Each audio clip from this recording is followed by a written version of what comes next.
Hello everyone, magandang gabi po dyan sa Pilipinas. Greetings po mula dito sa Milan, Italy. Yes, sa kasalukuyan po kami ay nandirito sa aming ministry trip dito po sa Europe. Galing po ng gawain po natin sa Paris, Living Water Baptist Church Paris. At ngayon po ay nandirito kami sa ating pong ministry sa Milan, Italy. Kaya shout out po sa lahat ng mga kapatiran po natin dyan sa Living Water Baptist Church, Santa Mesa, at syempre pa sa Victory Fundamental Baptist Church. So, magandang gabi po sa inyong lahat dyan. At habang inintay po natin ang ilan, so medyo magkwentuhan muna po tayo. So, sapagkat ako po ay nakiusap sa ating pong Pastor Norman Gatdula, na mabigyan ako ng pagkakataon sapagkat naging open po ang schedule na ito at maya-maya po kakailanganin na po naming bumiyahe sapagkat meron pong gawain mamayang gabi sa Smyrna Bible Baptist Church. So again, good evening po sa inyong lahat at ang inyo pong lingkod sa kasalukuyan ay nandirito po sa Italy kaya shout out po sa inyong lahat. Sobrang namimiss ko na po kayo and I praise the Lord for the success of some of the ministries here sa mga nauna na pong gawain po natin. So, kumpleto po dito mga minamahal. Meron pong evangelistic, meron pong revival, meron pong men's fellowship, ladies fellowship, youth and young pro fellowship, couples fellowship, revival meeting, wedding, anniversary, child dedication, lahat-lahat na. Kaya sulit na sulit po. Kaya sa mga prayer warriors, shout out po sa inyong lahat dyan. At maraming salamat sa walang sawa po ninyong pananalangin sa inyo pong kabalikat sa gawain, ang inyong evangelist Fernando de Vega. So kaya I am excited, I am very eager to again share with you the Word of God, especially the message na inilagay po ng Panginoon sa aking puso. Kaya muli po sa mga ka-tune in pa lamang at sa bawat isang sa pasimula pa lamang ay naka-tune in na po kaagad. Welcome po sa ating pong ministeryo, sa pinagpalang ministeryo ng Panginoon. Ito po ang Feasting on the Divine Verses online ministry. Mula po noon hanggang ngayon, masasabi natin na napakabuti po ng ating Panginoon. Kaya po sa mga nasa ating pong bansa dyan sa Pilipinas, so binabati ko po kayo sa pangalan ng ating Panginoon. Mga isang linggo na lamang at muli po tayo magkikita-kita. Bagamat pag-uwi po dyan, may mga schedules pa rin po tayo. And please understand, that is my work, that is my line of duty, that is my calling, being an evangelist, to preach, to preach the Word of God sa lahat ng pagkakataong ibinibigay po ng ating Panginoon. Kaya mga taga LWBC, mga taga VFBC, nami-miss nyo na po ba kami? So, miss na po namin kayo at maraming salamat po sa Panginoon sapagkat ang kanyang biyaya ay masagana. And just for you to know, naka-experience po kami. Bagamat ito po'y ministry trip, naka-experience po kami ng ministry treat. Ano po? So dito sa ministry trip, naka-receive po kami at nakaranas po kami ng ministry treat. Ano po yan? We experience best in Budapest. Yes. Kami po'y nagkaroon ng 2 buong araw na kaming buong pamilya po ay nagkaroon ng bonding moment, masayang pagkakataon at sandali sa Budapest, sa Hungary. Ano po? Kaya shout out sa Living Water Baptist Mission Milan, mula po sa ating buting pastor, Pastor Andy, at siyempre pa, Pastor Genesis Permalo ng Como. So, encouragement for me to see you all serving the Lord and giving your best para sa inyong paglilingkod at pagmiministeryo. Siyempre pa, yung pong mga naging instrumento ng Panginoon sa mga members natin. Sa kasalukuyan po, ako ay nasa Enriquez family sa tahanan po nila Kuya Marco. ang pamilya po natin dito po sa Milan. Ano po? So shout out po sa mga kapatiran natin sa Living Water Baptist Church Paris. Thank you so much sa inyo pong accommodation, hospitality, generosity. Masasabi kong ang isang linggo natin ay sulit na sulit sapagkat lahat ng gawain ay nabigyan po natin ng pansin. Kaya thank you Pastor Nelson Cadena, Ma'am Alma, sa buong pamilya, sa mga preachers and deacons natin dyan, at syempre sa matatapat nating mga miyembro. So shout out po sa inyong lahat. Mga kapatiran natin sa Japan, hindi ko na po iisa-isahin ang pangalan po ninyo, pero shout out po sa inyong lahat dyan. At ang masusugid nating viewers at supporters dito po sa Feasting on the Divine Verses, shout out po sa inyong lahat. And then, Preacher Cyron, pagaling ka ha, Preacher Cyron, at maging si Preacher Manny. Nagpapasalamat ako na nakarecover siya kaagad, pero let us continue to pray for him. Si Preacher Manny, tapos si Pastor Daniel at si Ate P, si Ma'am Pia. Ipag-pray po natin yung kalakasan ng Panginoon sa kasalukuyan. Sila po ay nasa gawain para sa mga bata. So please do pray for them for the success of the children's ministry na ginagawa po nila sa kasalukuyan. Hindi na po ako nakapag-check ng mga may birthdays at ng may anniversaries sapagkat nung pong mga ilang minuto na lamang nakita ko po na ito ang oras sa Pilipinas para sa feasting. Kaya narito po, right away, I called up Pastor Norman, and thank you, Pastor Jason, sa pagbibigay ng pagkakataon para makuha ko ang slot na ito at makapag-ministeryo sa ating mga mahal na taga-subaybay. Ano po, sa iba't ibang lugar dyan sa Pilipinas na nakasubaybay ngayon. At katulad ng binanggit ko po, hindi ko mangangalanan isa-isa, pero very thankful ako sa Panginoon na nandiyan kayo lagi para sa ministry ng feasting. Kaya ngayon po, manalangin muna po tayo. Again, happy birthday sa mga birthday celebrants. By the way, nag-celebrate po ng birthday ang aking pong mahal na nanay sa langit. Ano po? At ngayon naman po ay death anniversary ng aking pong tatay. So magkasama na po sila roon at napakadakil at napakabuti ng Panginoon na pinapangyari po niya na pareho po silang nag-profess ng kanila pong kaligtasan. So again, shout out sa inyong lahat.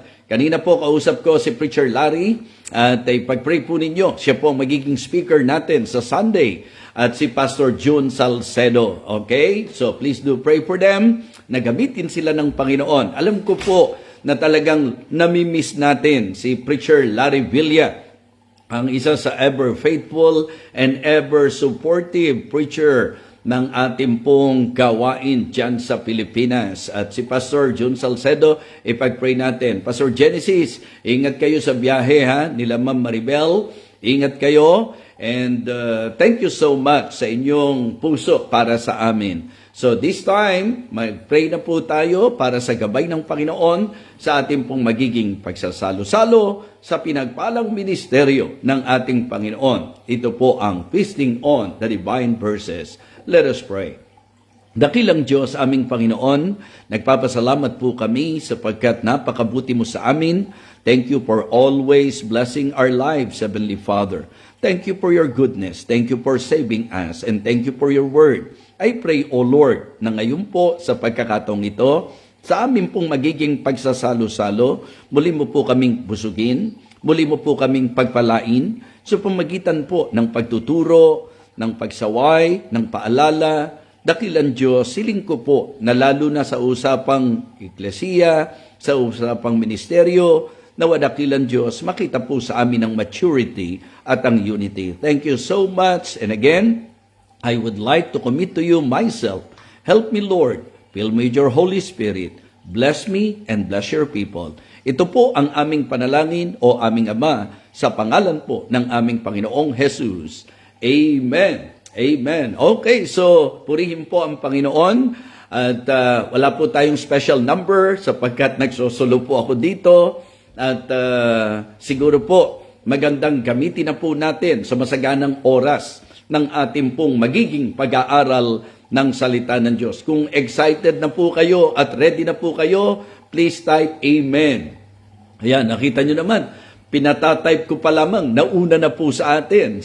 Sila Mami Lau, ganun din si Ate Miho, si Ate Dang, si Ate Normita, at ang ilan pa sa mga kasama na po natin ngayon. So, sasabihin ko pa lang na type Amen, naka-amen na po kayo. At ayun po si Pastor Norman, excited na raw po siya. Okay, so ayan, may mga ilang nabasa po ako ngayon. So shout out po sa inyo.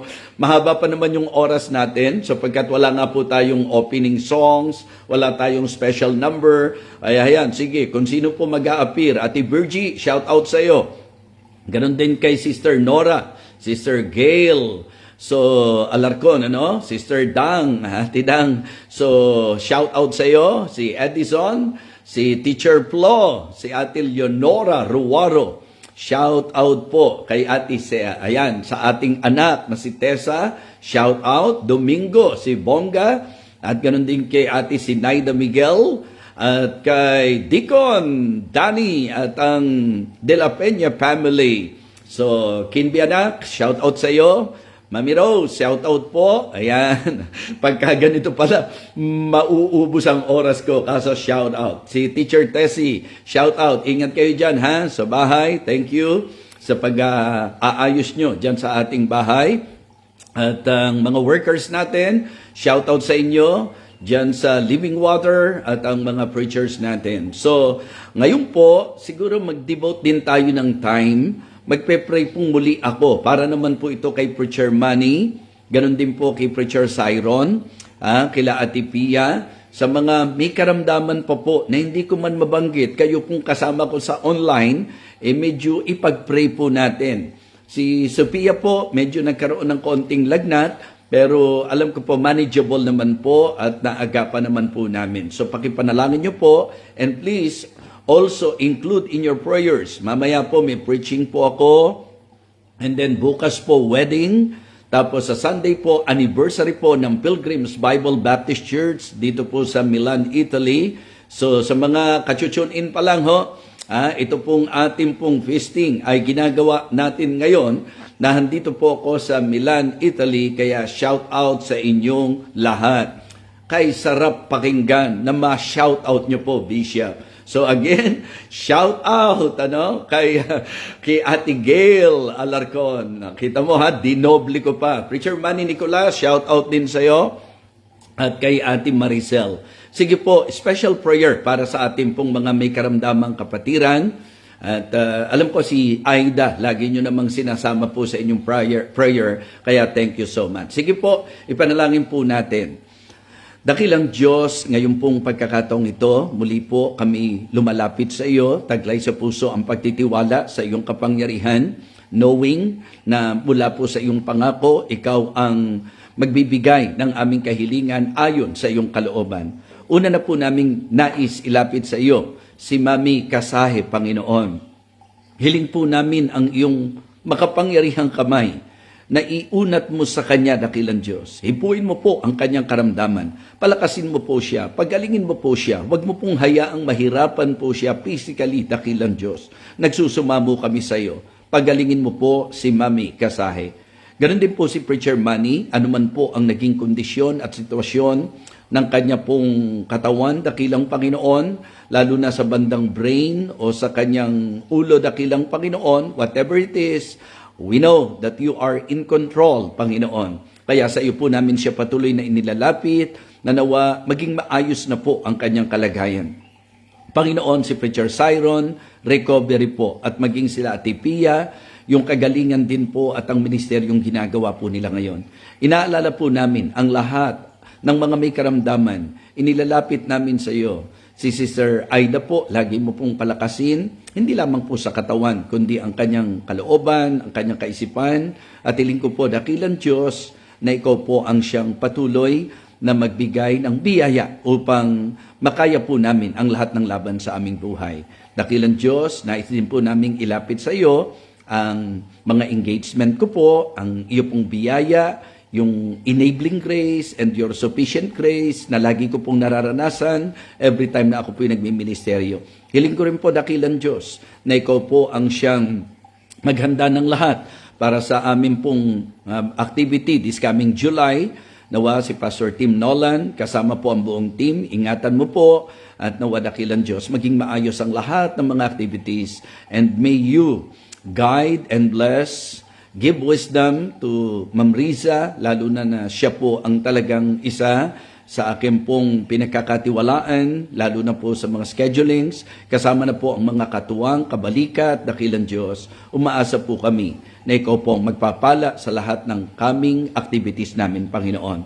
Muli po, sa iyo po namin ipinagtitiwala, maging ang matagumpay na kasalan bukas ni James Razel, Panginoon, at si Sister Rachel Manimtim, Panginoon, nawa maging patagumpay po ito, hindi lamang ang seremonya, kundi ang buhay nila bilang mag-asawa. Si Nicole at ganoon din si Dexter, nawa maging matagumpay ang kanilang buhay pag-aasawa. Ganon din po ang anniversary ng Pilgrims, Panginoon. Ipinagkakatiwala po namin sa iyo sa pangunguna po ni Pastor Manimtim, at salamat din po sa puso ng mga kapwa-pastor na nakikipagtulungan sa ministry nito na iyo pong itinayo.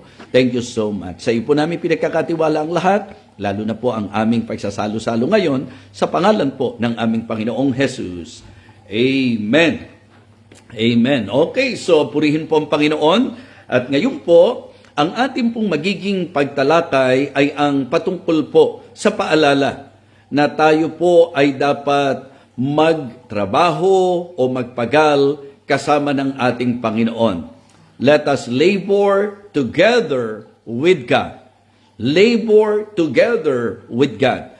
Basahin ko po sa inyo ang sinasabi po ng 1 Corinthians chapter 3. 1 Corinthians chapter 3, and for you to have an idea about the background of this passage, ito po ay ang sulat ni Apostol Pablo sa mga taga-Korinto dahil na rin po sa nakarating sa kanya na problema po ng gawain, at ng mga kapatiran. Ang ating pong talata ay magsisimula sa verse number 1. Ang sabi po ng 1 Corinthians chapter 3 verse number 1 hanggang sa mga ilang sumusunod na talata up to verse number 9. And I, brethren, could not speak unto you as unto spiritual, but as unto carnal, even as unto babes in Christ. I have fed you with milk and not with meat, for hitherto you are not able to bear it, neither yet now are ye able. For ye are yet carnal, and walk as men. Ang sabi po, mga kapatid, for ye are yet carnal, for whereas there is among you envying and strife and divisions, are ye not carnal, and walk as men? For while one said, I am of Paul, and another, I am of Apollos, are ye not carnal? Who then is Paul, and who is Apollos? But ministers by whom ye believe, even as the Lord God gave to every man. I have planted, and Apollos watered, but God gave the increase.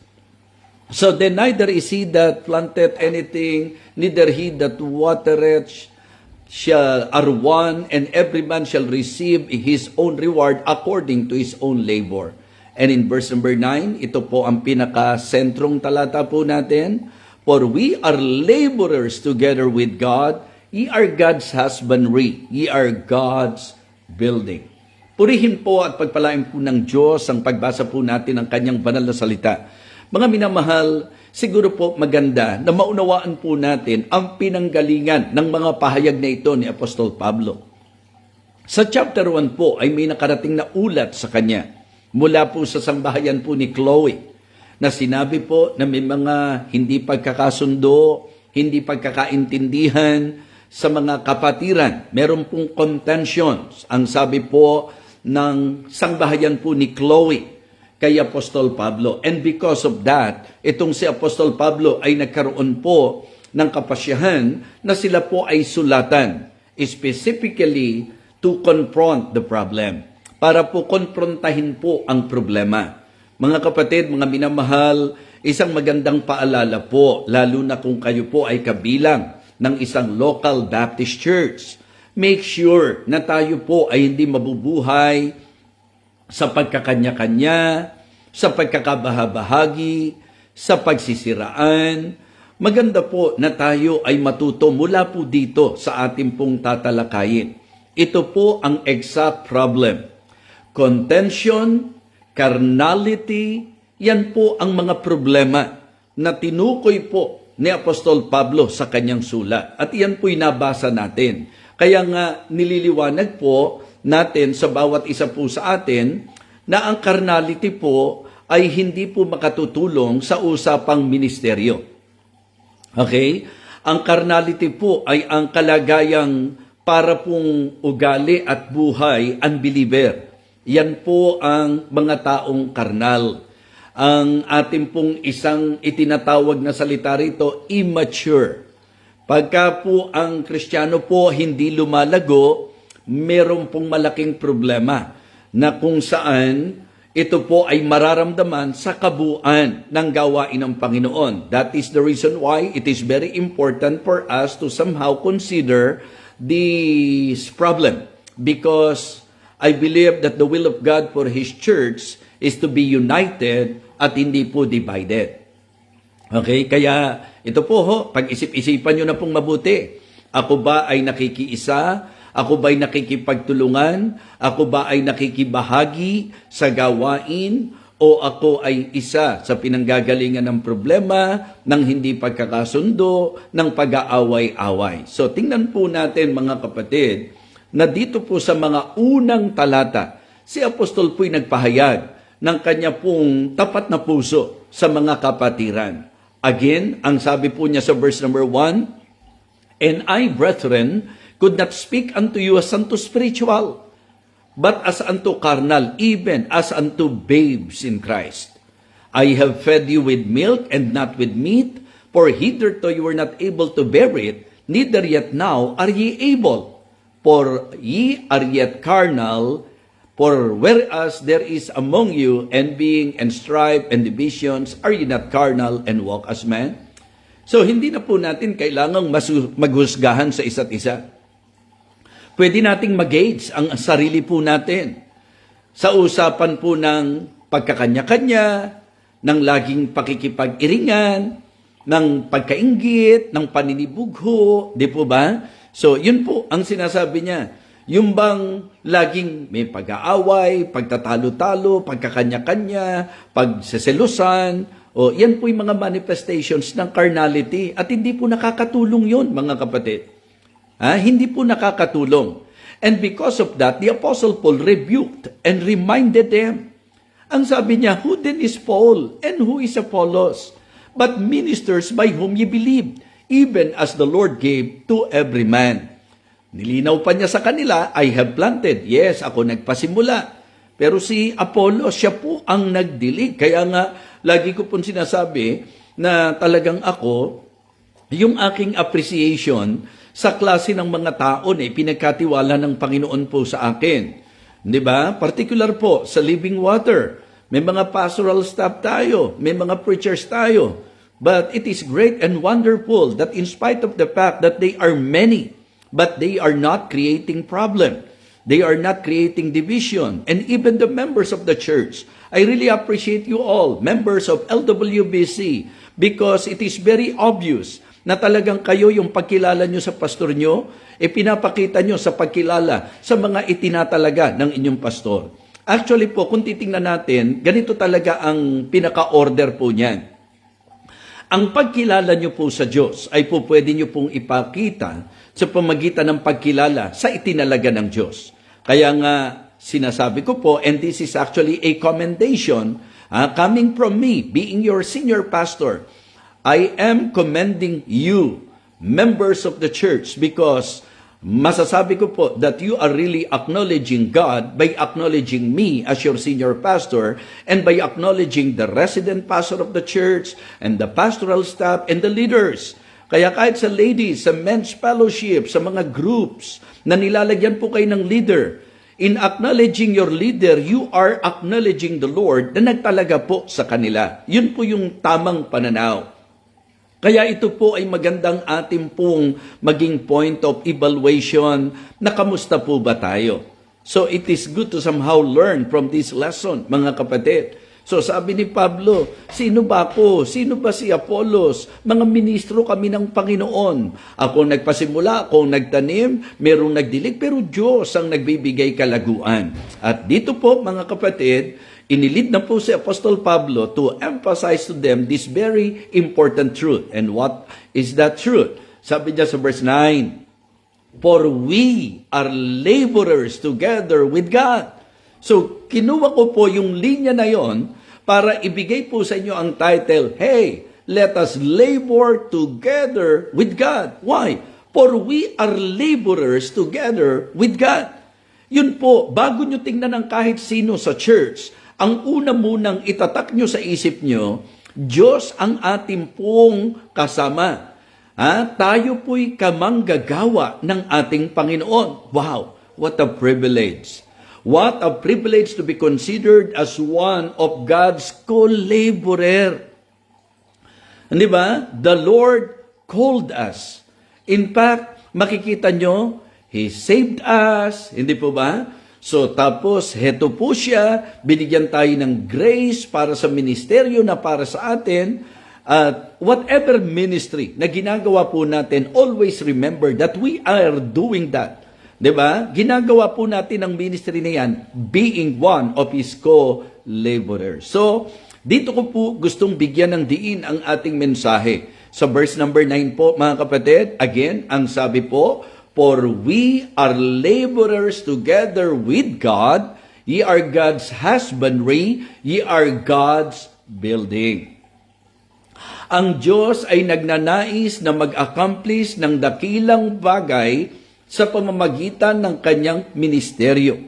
Ang Diyos ay nagnanais na makapag-accomplish ng dakilang bagay at magkakapaghayag ng kanyang kadakilaan sa pamamagitan ng kanyang eklesiya o ng kanyang ministeryo. So kaya for me, malaking benepisyo kung tayo po ay matututo sa mensaheng ito.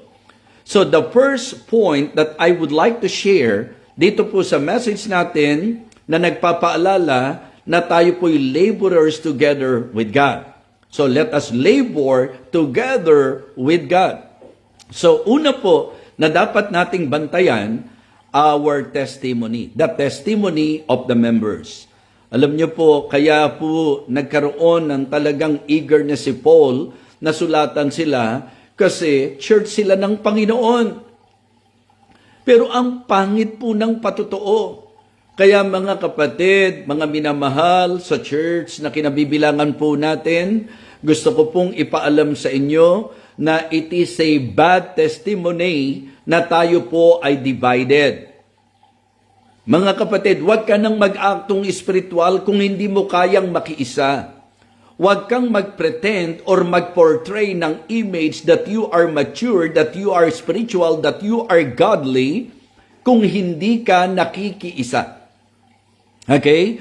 Ang division po ay manifestation ng carnality.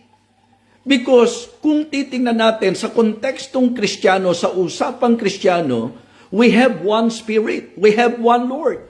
Iisa ang Espiritu natin, iisa ang Panginoon natin. How come na hindi tayo nagkakasundo? Mga kapatid, hindi po healthy sa gawaing kinabibilangan natin ang divisive spirit. So you better evaluate and examine yourself. Kamusta tayo? Ikaw ba yung lagi na lang may kaalit sa church? Ikaw yung lagi na lang magiging problema ng church? Mga kapatid, may leader ka, kumilala ka sa leader mo, makiisa ka. Kilalanin niyo po ang pastor po ninyo. Bigyan po ninyo ng pagpapahalaga ang naging pagtugon niya sa tawag ng Panginoon. Bigyan niyo po ng pagpapahalaga yung pagsusuko niya ng kanyang buhay. Bigyan niyo po ng pagpapahalaga ang pag-aalaga po sa atin, sa spiritual nating kapakanan. Mga kapatid, always remember that as we labor for God, we need to take care of our testimony. So be watchful and beware. The world is watching us. Tinitingnan po nila tayo. Ipagmamalaki ba natin na ang church na kinabibilangan natin magulo? Ipagmamalaki ba natin na tayo po, sinasabi nating church tayo ng Panginoon, pero lagi na lang may kaselosan ka, lagi na lang may kainggitan ka, lagi na lang may kasiraan ka, lagi na lang may chismis ka? Di ba? Kaya nga sabi ko, it is very helpful for me bilang evangelist na nagagampanan ko po ang gawain ko because ang church ay very united na kinikilala po ang mga itinatalaga sa bawat ministeryo. Kaya nga sinasabi ko po sa inyo, sa anumang ministeryo na kinabibilangan natin sa church, mahalaga po na lagi natin pag-ingatan ang ating testimony. Halimbawa lang po sa usapang men's fellowship. Kahit na ang talitalino mo, kahit na ang galing-galing mo, kung may itinalagang tagapanguna sa iyo, ipakita mo yung galing at talino mo sa pakikiisa at hindi sa pagmamagaling at hindi sa pagmamarunong. Hintayin mo yung turn mo. Hintayin mo yung promotion ng Panginoon sa'yo. Pag ikaw na ang inilagay sa leadership, ibigay mo na ang lahat ng maibibigay mo. Pero ang isang napakagandang attitude at ang manifestation ng maturity ay ang matuto kang kumilala sa kung sino ang itinatalagang tagapanguna. Men's fellowship yan, ladies fellowship yan. Kasi minsan hindi makausad ang gawain. Kasi imbis na tayo po ay makikipagtulungan, makikipagmagalingan tayo. Alam niyo po ba yung laging attitude na dapat ganito ang gawin natin? Dapat ganito yung bang parang laging mali at laging may masasabi sa nangunguna sa atin. Kaya may mga pagkakataon po, alam niyo, imbis na ang pinaka-purpose why naglagay tayo ng ministry sa ikasusulong ng church, minsan yun pa yung problem na ididil ng pastor. Kaya mga kapatid, mga minamahal, i-develop natin ang espiritu ng pakikipagkaisa. Let us develop the spirit of cooperation. Let us love one another. Let us establish good relationship one with another. Yun po ang kalooban ng Diyos. So kaya for me, nung ito pong chapter 3 binasa ko sa inyo, ang ipinakikita ng Panginoon dito, yung testimony natin bilang members. What a rebuke! Diba? Sabi niya, sino ba si Paul? Sino ba si Apollos? Di ba mga ministro ng Panginoon? Minsan, yan ang sakit sa church natin. May mga minamanok po tayo. Diba? May mga taong ginugusto tayo. In fact, nakakapag-sow tayo ng discord. And because of that, pati tuloy yung mga nahanduroon sa posisyon, nagkakaroon ng paligsahan at nagkakaroon ng insecurity at yung iba naman, superiority. Minsan wala sa lugar yung pagpupuri natin. Diba? Minsan, ang nagiging gawin natin, pintas dito, pintas doon. Alam nyo po, ang pintas, maganda lang po yan kung Ilocano ka. Diba? Napintas ni Balasang. Diba? Maganda lang po ang pintas, ang salitang pintas, kung yan po ay Ilocano ang nag-uusap. Dahil maganda ang ibig sabihin po ng pintas, mga kapatid. Pero yung pong pintas sa Tagalog na salita, hindi po maganda po yan. Kasi iyang pong taong mapabintas, parang sinasabi na rin niya na mayabang siya. Kasi kung hindi ka mayabang, hindi ka magiging palapintasin, di po ba? Kundi magaling ang tingin mo sa sarili mo, hindi ka magiging palapintasin. Kaya mga kapatid, mga minamahal, ingatan natin ang testimony natin. Mga members ng church, ingat tayo. Ang gawin po natin, ang i-promote natin, ang i-practice natin, at ang patunayan po natin, what we need to practice, what we need to prove, what we need to promote is the spirit of unity, because division is a clear manifestation of carnality, and undeniably in the churches, that is the heart cry of the many pastors. Sipin niyo po kung yung pastor niyo wala nang ginawa kundi mag-ayos ng mga kanya-kanyang problema, yung mga hindi pagkakaunawaan, hindi pagkakaintindihan. So please, wake up. Diba? Wake up. Hindi helpful yan. Hindi healthy po yan. Hindi honorable yan. So kaya mga kapatid, ang isang nakita ko po, importante sa church, being laborers together with God. Diba? Mga kamanggagawa ng Panginoon, let us labor together with God, mga kapatid. At ang isang bagay na ating pong bigyang pansin ay ang testimony natin bilang mga miyembro. So, yan ang isa sa naipunto ni Apostol Pablo. Bakit para kayong unbeliever? Bakit para kayong mga sanggol pa rin kay Kristo? na hindi magkaintindihan, hindi magkasundo, nagkakanya-kanya. Mga kapatid, alam niyo po bang mahirap makapag-accomplish pag kanya-kanya? Alam niyo po bang mahirap umusad pagka may pagkakabahabahagi? Yung lagi na lang po may kairingan ka? Mga kapatid, ito po ang isang paalala na magandang ating pong laging tatandaan. Diba? In laboring together with God, make sure na babantayan natin ang ating testimony. Okay? Ang unang pinakita natin dito ay ang testimony of the members. Okay? So napakahalaga po niyan. Okay, second, it is also good to understand the task of the ministers. Bagamat dito po, ang pino-point out po, who then is Paul and who is Apollos but ministers. Pero pag inaral nyo po sa Bible, lahat po tayo mga ministro ng Panginoon. Diba? Sa 2 Corinthians chapter 5, ministro ng Ebanghelyo. Diba? Yan po yung sinasabi. Yung, and had committed unto us the ministry of reconciliation. So, that is implying that we are ministers of God. So, ang mga Kristiyano, ministro ng Panginoon. So, ang nais ko pong makita natin sa usapan po ng ating pagle-labor kasama ng Panginoon, ay consider natin not just our testimony, but our task. The task of the ministers. Mag-dwell ka, mag-focus ka, and give your best doon sa task na para sa'yo. Kundi ikaw ang leader ng men, huwag kang magmarunong sa leader ng men's fellowship. Kundi ikaw ang leader ng youth, huwag kang magmagaling doon sa leader na itinalaga. Ang ating sentruhan, yung task na para sa atin. Alam niyo po, kahit hindi ka leader, minister ka pa din eh. Halimbawa po, miyembro kayo ng choir, o di nasa music ministry kayo. O, ang ibig sabihin niyan, minister ka, diba, servant ka sa music ministry ng church. So kung ano po yung task natin, doon tayo mag-concentrate. Diba? So, it is good to somehow be cooperative and then concentrate doon sa kung ano po yung God-given task. Kung ano yung trabaho po natin. Kung meron kayong pastor, let the pastor do his task. Let the pastor do his job. So, wag yung pagkamiyembro nga lang, hindi ka makaganap ng maayos, magmamarunong ka pa, at ang dami pong sinasabi sa pastor na dapat si pastor ganito, dapat si pastor ganito. Magpakagaling ka sa kalagayan mo na miyembro ka. Dapat bilang miyembro, ganito ako. Doon ka dapat mag-concentrate.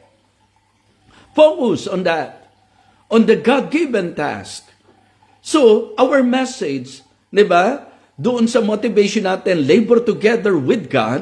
So, una, the testimony of the members. Ingatan natin yung pagkatotoo natin, yung patotoo ng mga mananampalataya. Dapat tayong nakikitang harmonious, tayong nakikitang may puso sa isa't isa. We need to love each other, we need to pray for one another, we need to encourage one another, we need to build up one another. Yan po dapat. And then, yung task natin as ministers, the task of the ministers, ano po yung ministry mo? Doon ka ministro. Kung ano yung ministry mo, yung ministeryo na ipinagkatiwala ng Panginoon sa iyo, yun po, minister ka sa ministry na meron ka. Okay? Kung usher ka, ministry ng ushering yan. So you are ministering, therefore, minister ka. Tama po ba? Kung ikaw ay sa audio, sa multimedia, diba? O sa kung ano man po, sa orchestra, sa ladies fellowship, sa men's fellowship, sa song leading, MCing, any kind of ministry. Pag ikaw nilagay sa ministry, minister ka. So kaya yun ang sinasabi, for we are laborers together with God. And then sabi ni Paul, teka, nagtatalo kayo tungkol sa amin. Mga ministro kami ng Panginoon. Ibig sabihin po, importante na naiintindihan natin yung task. Huwag niyo pong hanapin na ako lagi ang nasa church. Kasi ang task ko po, revivalist, evangelist po ako. So may resident pastor po tayo. And as we all, di ba, see, nakikita niyo po, he's doing his task, he's doing his job.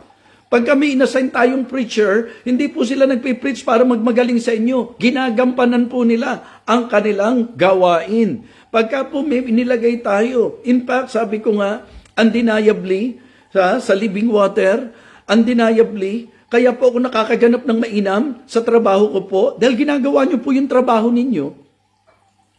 The same thing, ang Victory Fundamental Baptist Church, makikita nyo po na kung hindi po naging mature ang marami po dyan, baka nung nawala po si Pem, wala na rin po ang ministry. But praise God for the faithful members and ministers of God sa Victory Fundamental Baptist Church. The same thing kay Pastor Neil K. Cap sa Maranatha. Nakita nyo po kung paano nag-grow ang ministry ng MIBC, yung kung paano ipinagpatuloy at hindi nasira ang sinimula ng ating mahal na BMO. Why? Because of the faithful members and faithful ministers of God. So, we need to concentrate and to focus and to be faithful to the God-given task, brethren. Amen? And we're so privileged na binigyan tayo ng Diyos ng gawain, pinagkatiwalaan tayo ng Panginoon. Lagi nating sinasabi, ang deserving tayo, grace lang ng Panginoon. Ba't panayang pintas mo sa iba? Iniisip mo ba, mas magaling ka sa kanila? So mga kapatid, let us faithfully, fulfill the God-given task. So the task of the ministers, not only Paul, not only Apollos, not only Cephas, but all of us members to the God-given ministry, be faithful. Gawin po natin yan, gampanan po natin yan, mga kapatid. Amen po ba? Isipin nyo po, pagka ang bawat nagmiministeryo sa Panginoon ay matapat na gumaganap, mapapansin pa ba natin yung mga hindi pagkakaintindihan? Well, magtatagpo-tagpo tayo sa pumili sa atin bilang kanyang kamanggagawa. Diba? So, Pastor Neil, I am very happy to see that God is, truly faithful because the ministry dyan sa MIBC talagang nag-grow, mga kapatid, na patuloy. Kasi alam natin, growing church naman talaga yan from the very beginning. Nung hawakan po ni Bishop yan. Kaya ang nakatatakot nung nawala po siya sa human side. Paano yan? Sino ang magsusuot ng sapatos ni BMO?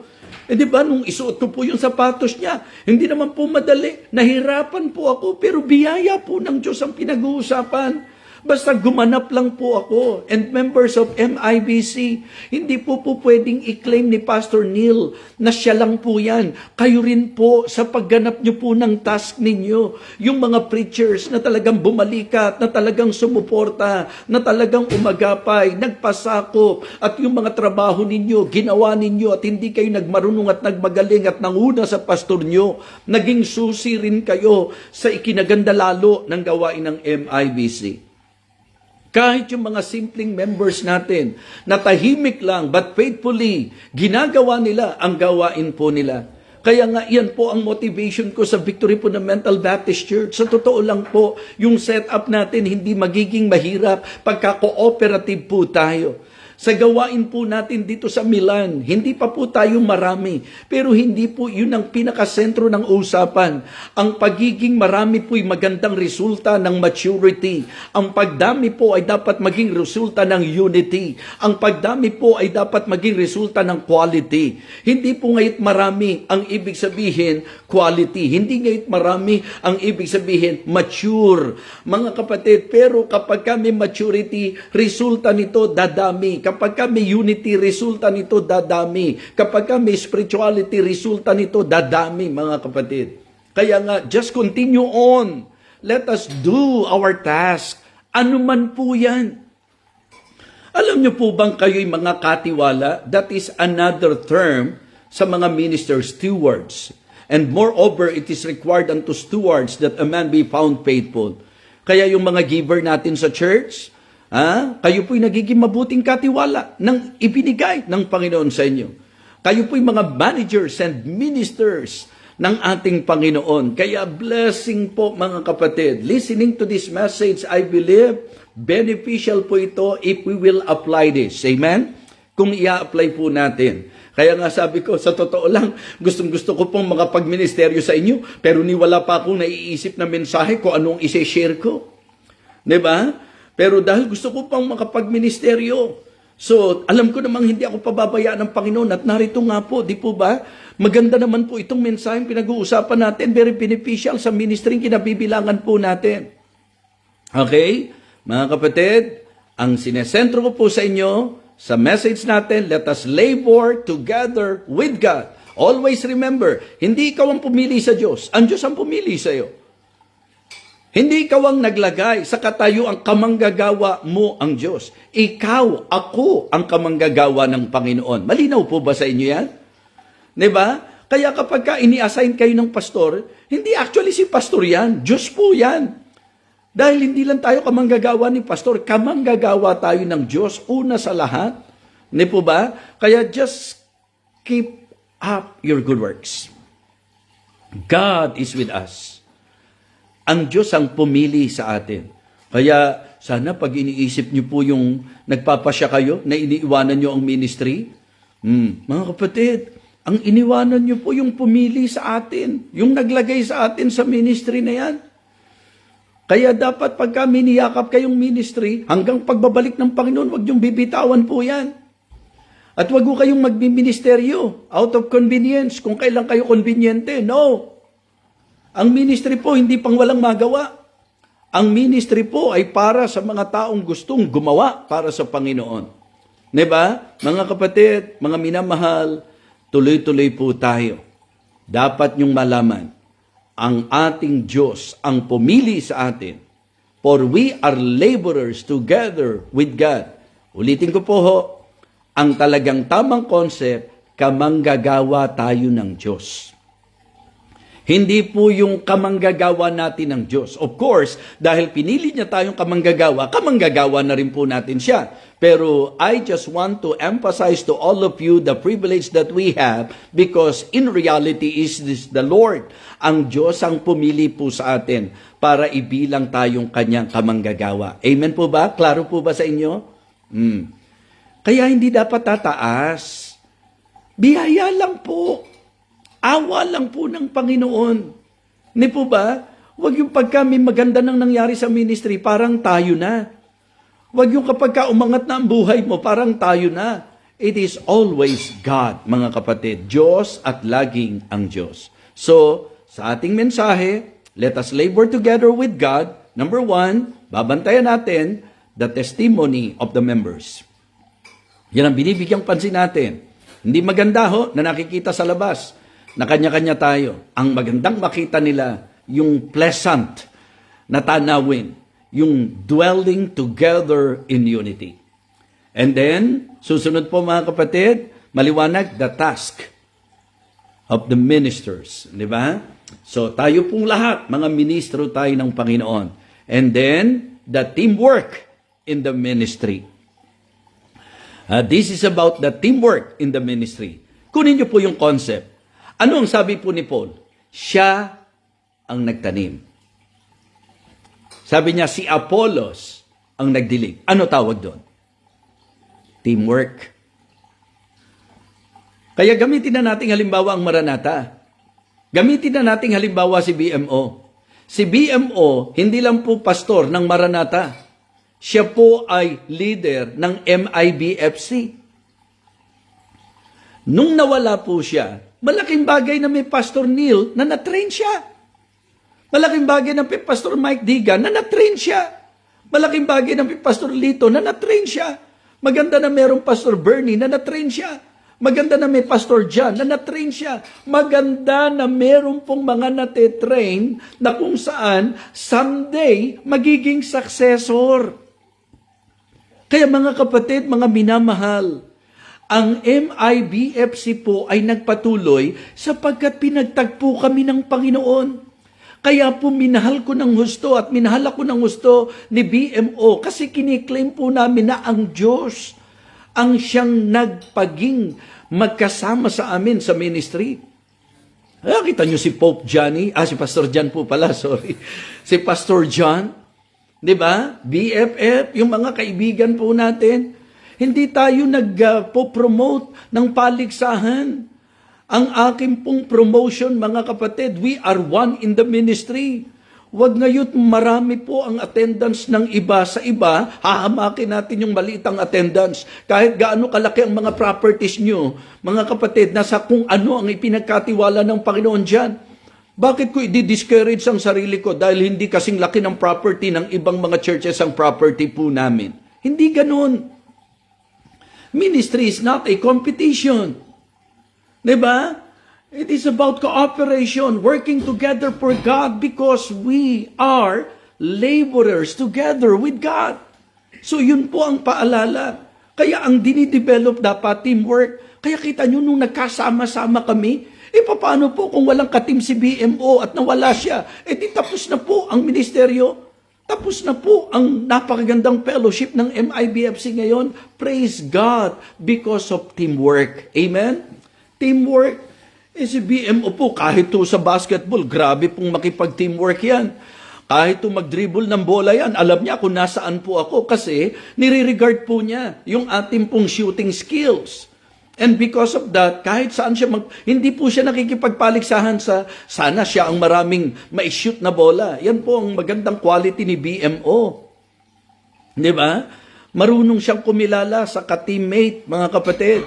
Kaya na-build up po niya ako in a way, and I'm very thankful to God because in our partnership, na-build namin ang isa't isa sa biyaya po ng Panginoon. Kaya ngayon, bakit ko po patuloy na niyayakap ang MIBFC bukod sa Panginoon? Kasi alam ko pong hindi biro ang labor ni BMO. Ganun din po, lagi ko sinasabi kahit kay Ma'am Sue, na ang pinagpapatuloy po ng Maranatha ay ang legacy ng kanyang mahal na asawa. Diba? Alam po yan ni Ma'am Sue.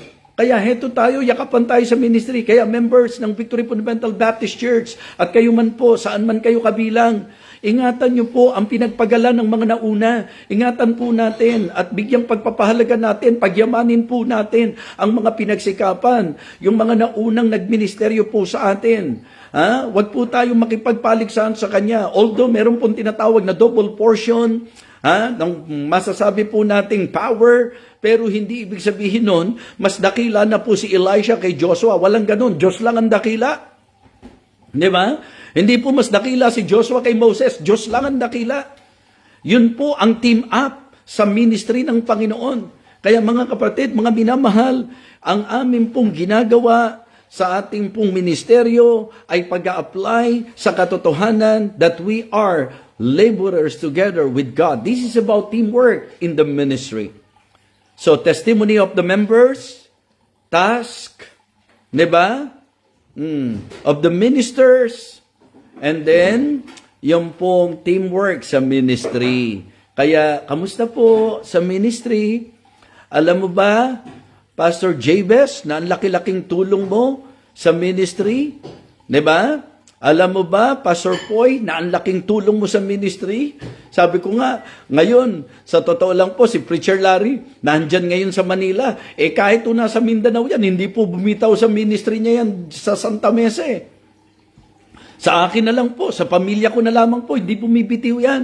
Kaya sa mga ilan sa inyo na nakakakita na gumiginhawa po yung buhay namin, isa po yan sa may kinalaman. Ang layo-layo na po, pero ang lapit-lapit pa rin.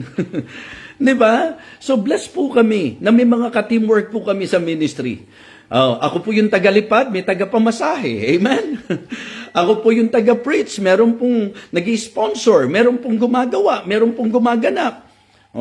Ang wife ko po, kapartner ko po sa ministry, ka-teamwork ko po.